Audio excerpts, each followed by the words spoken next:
Have you ever had a day and you said, this was a good day? Or maybe you've had a day and you said, this was a bad day. And you put your head on the pillow at night and you evaluated and you thought, these were the things that made today a good day, or these were the things that made today a bad day. What's a good day like for you? What are the things that would have to take place during that day to make it a good day? For a lot of us, it's maybe a day where there was a blessing that happened in your life, maybe a day of peace and tranquility. The times that we live in are pretty chaotic. Can you still have a good day even when things are crazy and you're on quarantine and you're locked up in your house and people are out of work? Can you still have a good day? That quantifier, good, it's very subjective, isn't it? What one person might think is a good day might be a really bad day for somebody else. For example, there are some people financially who are doing great right now during this financial or this pandemic shutdown, and they're making more money than they could have ever made had it not happened. And there's other people who are completely losing everything financially. The same circumstance, and one person says this is good, and another person says, no, this is bad.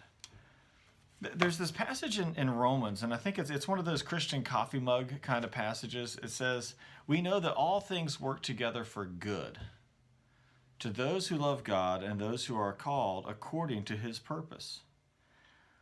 And a lot of people, when they say that verse, and I hear even lost people kind of know that verse, and they have this idea that, well, everything's going to kind of work out together for good. It's all going to work out okay. But there's some quantifiers in that passage.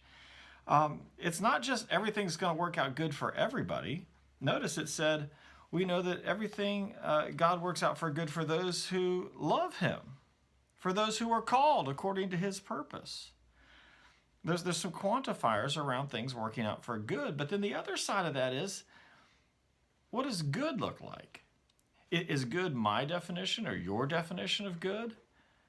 Does good mean, 2 cars in the garage and my kids in a nice college and a pension in the bank? And is that what good is? I think in America we have this way of kind of westernizing and reading the scripture through a Western lens. And so we define things working out for good by what we define good as. God actually in this passage defines what that good is. As it continues, it says this in verse 29, for those whom God foreknew, he also predestined to be conformed to the image of his Son. So the idea here is that good, how God makes all things, even pandemics and financial difficulties or physical difficulties, mental discouragements that we go through or depressions, or all of these things can work out for good. But that good is that we would be conformed to the image of Christ.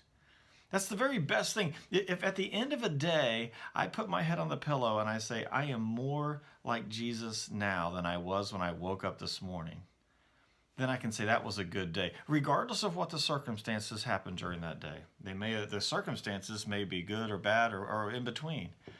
But if I put my head on the pillow each night and I know that I am more conformed to the image of Jesus than I was at the beginning of that day, then it was a good day, and God has worked all things for good to those who love him and those who are called according to his purpose. I hope that's an encouragement to you today. I hope that when you put your head on the pillow tonight, you'll be able to look back on the day and say, God used the circumstances of this day to conform me to his image, and I'm more like Jesus now than I was when I woke up this morning. And if that's the case, you can say, this was a good day. God bless you.